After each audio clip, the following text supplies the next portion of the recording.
ce temps-là, Jésus disait à ses disciples, « Quand le Fils de l'homme viendra dans sa gloire, et tous les anges avec lui, alors il siégera sur son trône de gloire.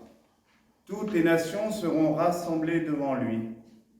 Il séparera les hommes les uns des autres, comme le berger sépare les brebis des boucs.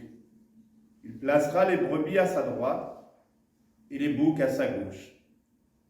Alors le roi dira à ceux qui seront à sa droite, « Venez les bénis de mon Père, recevez en héritage le royaume préparé pour vous depuis la fondation du monde. Car j'avais faim et vous m'avez donné à manger. J'avais soif et vous m'avez donné à boire. J'étais un étranger et vous m'avez accueilli. J'étais nu et vous m'avez habillé. J'étais malade et vous m'avez visité. J'étais en prison et vous êtes venus jusqu'à moi. » Alors les justes lui répondront, « Seigneur, quand est-ce que nous t'avons vu? Tu avais donc faim et nous t'avons nourri. Tu avais soif et nous t'avons donné à boire. Tu étais un étranger, nous t'avons accueilli. Tu étais nu et nous t'avons habillé. Tu étais malade ou en prison. Quand sommes-nous venus jusqu'à toi? » Et le roi leur répondra, « Amen, je vous le dis. Chaque fois que vous l'avez fait à l'un de ces plus petits de mes frères, c'est à moi que vous l'avez fait. » Alors il dira à ceux qui seront à sa gauche, « Allez-vous-en loin de moi, vous les maudits, dans le feu éternel préparé pour le diable et ses anges. Car j'avais faim, et vous ne m'avez pas donné à manger. J'avais soif, et vous ne m'avez pas donné à boire. J'étais un étranger, et vous ne m'avez pas accueilli. J'étais nu, et vous ne m'avez pas habillé. J'étais malade et en prison, et vous ne m'avez pas visité. » Alors ils répondront eux aussi, « Seigneur, quand avons-nous vu avoir faim, avoir soif, être nus, étrangers, malades ou en prison, sans nous mettre à ton service ?» Il leur répondra, « Amen, je vous le dis, chaque fois que vous ne l'avez pas fait à l'un de ces plus petits, c'est à moi que vous ne l'avez pas fait. » Et ils s'en iront, ceux-ci, au châtiment éternel, et les justes à la vie éternelle. Alléluia, Alléluia, Alléluia, Alléluia, Alléluia, Alléluia, Alléluia, Alléluia, Alléluia. La fête que nous célébrons, la fête du Christ roi, est une fête instituée par le pape Pie XI en 1925. Il n'est pas si vieux que ça. Fête du Christ roi, Christ de l'univers, pour dénoncer le laïcisme propre à cette période de l'histoire. Le pape entend ainsi renouveler l'ardeur missionnaire des fidèles de l'époque, retrouver le goût d'annoncer la bonne nouvelle, vivifier le désir de la mission et laisser germer la créativité de l'esprit demeurant dans les appels des contemporains. Ce rappel de l'origine de cette fête pour nous dire à nous aujourd'hui, que devons-nous entendre, que devons-nous comprendre dans les paroles qui nous sont données d'entendre aujourd'hui. Nous avons entendu dans la première lecture, tirée du livre du prophète Ézéchiel, le Seigneur Dieu dire « Moi-même, je m'occuperai de mes brebis, je veillerai, c'est moi qui ferai paître mon troupeau, c'est moi qui le ferai reposer, je le ramènerai, je le panserai, je prendrai soin de mes brebis. » Dieu qui voit effectivement les hommes ne pas toujours savoir prendre soin de la création et prendre soin d'eux-mêmes, prendre soin de la vie,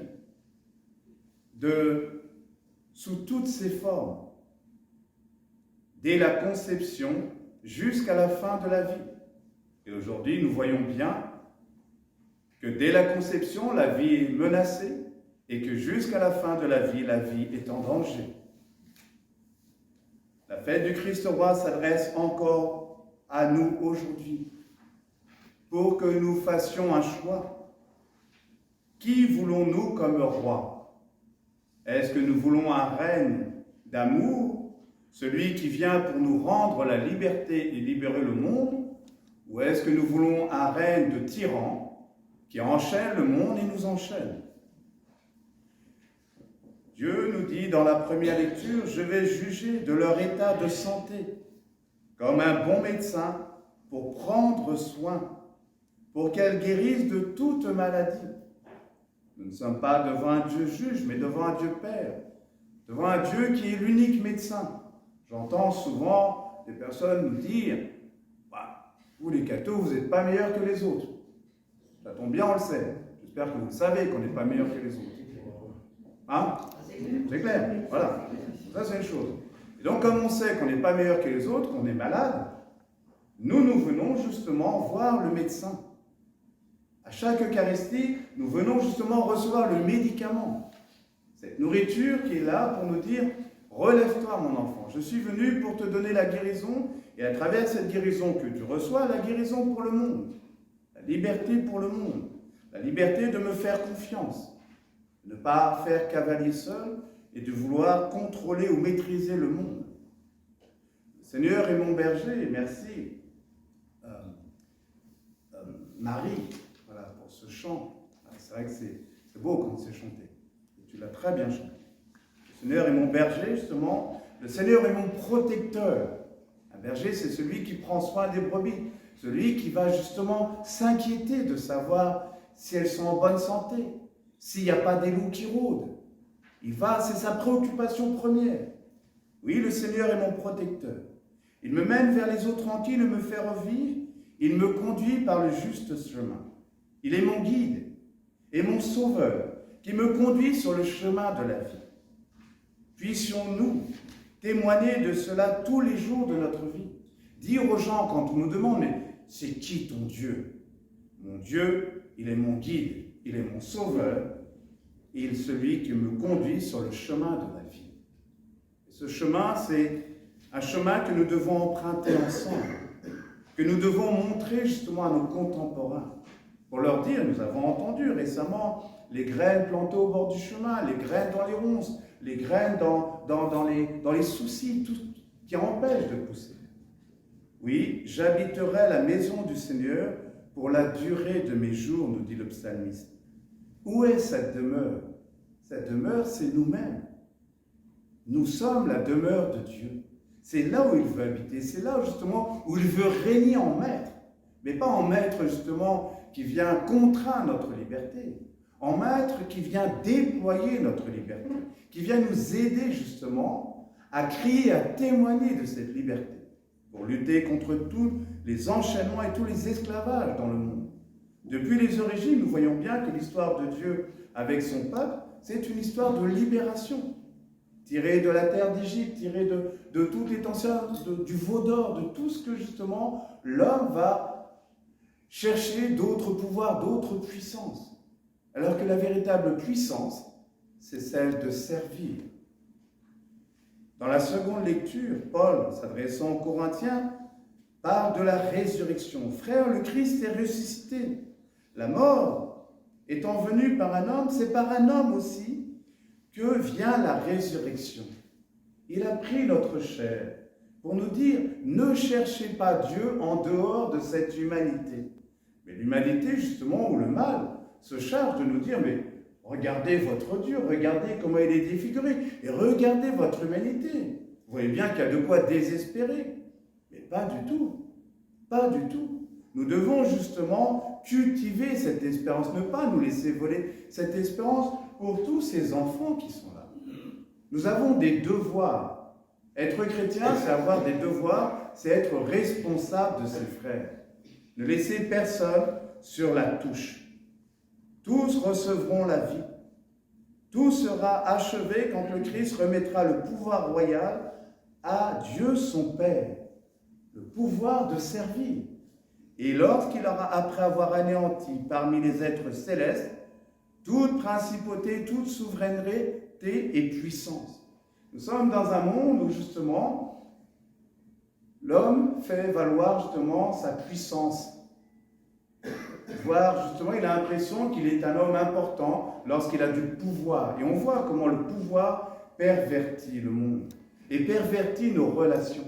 Nous ne devons pas avoir et nous devons aider nos frères et sœurs à passer de la logique du pouvoir à la logique du service. Le pouvoir, c'est le cancer du monde. Le pouvoir, c'est ce qui nous empêche d'avancer ensemble. Oui, lorsque le Christ aura anéanti parmi les êtres célestes, donc c'est bien des forces ennemies, c'est bien des maladies, c'est toutes ces tentations qu'il y a en nous des fois de vouloir se comparer aux autres ou de vouloir... Mais non, nous appartenons au même corps. La main ne peut pas dire à l'œil, je n'ai pas besoin de toi, ou arracher l'œil en disant, tu ne sers à rien. Le pied ne peut pas dire justement à la main, je n'ai pas besoin de toi. Chaque membre du corps est important. Chacun de nous est important. Chacun de nos frères est important. Chaque vie est importante. De la conception jusqu'à la fin de la vie. Nous avons prié récemment pour la petite Anaëlle. Anaëlle, on peut se dire, on a prié pour elle. Cet enfant, ses parents l'ont attendu. Ils ont tout fait. Tous les médicaments pour avoir cet enfant. Enfin, Dieu leur donne cet enfant. Les personnes, la famille, tout le monde est content. L'enfant vit quelques mois ou un mois à peine parce qu'elle avait une maladie du cœur. Une maladie du cœur. Notre monde est malade du cœur. Notre monde est malade d'aimer, justement, de ne pas savoir aimer. Et notre petite sœur Anaëlle, malade du cœur. Personne quasiment ne l'a vue. On a juste eu justement son nom. Et on a vu quand elle est partie, une photo sur le ventre de son père. Et on peut se dire, mais pourquoi Dieu? Pourquoi leur donner cet enfant et leur reprendre cet enfant? Alors bien sûr, c'est humainement, rationnellement, on ne comprend pas. Mais Anaëlle, dans ce temps, dans son passage éclair sur la terre, comme une étoile filante, elle est venue éclairer les ténèbres. Les ténèbres sont grandes, mais l'étoile filante, personne ne l'oubliera. Et elle a relié des frères et sœurs qui ne la connaissaient pas. Elle les a reliés dans une chaîne de prière. Elle a tout donné. Elle a donné sa vie pour sauver notre monde. Dieu nous donne ces témoins justement pour nous dire, ne mégotons pas avec nos vies. Nos vies sont précieuses, quel que soit le temps qui nous est donné à vivre. Dieu sait quoi faire avec nos vies. Et c'est pour cela qu'il veut régner en nous. Oui, c'est quoi le pouvoir royal? Le pouvoir royal, c'est le service de Dieu dans le service du frère. Servir Dieu, c'est servir son frère. Comme nous l'a montré Jésus. Jésus est venu pour guérir, pour soigner la femme adultère, les aveugles, les estropiés, les blessés, les paralysés, les lépreux, ceux qui sont rejetés, tous ceux qui sont rebuts de la société, les pauvres. Les pauvres pour soigner les vrais pauvres, nous, ceux qui se croient bien portants, ce monde qui se croit bien portant et qui ignore les vrais pauvres. Oui, le Christ a pris notre chair, notre humanité, pour la restaurer, pour nous ressusciter. Être ressuscité en Dieu, être ressuscité des morts par le Christ. Il a pris notre chair pour nous faire passer de la mort à la vie, en nous arrachant au pouvoir des ténèbres, à la puissance du mal. C'est son combat en nous, c'est notre combat pour la terre. J'ai fait de toi la lumière des peuples, porte mon salut jusqu'au bout du monde. Cette parole du psalmiste s'adresse à chacun de nous. La lumière n'est pas venue pour nous accuser, mais pour nous redonner cette liberté, cette joie de chanter la gloire de notre Dieu. La gloire de Dieu, comme disait saint Irénée, c'est l'homme vivant, la femme vivante, l'homme debout, la femme debout, la femme éclairée, l'homme éclairé.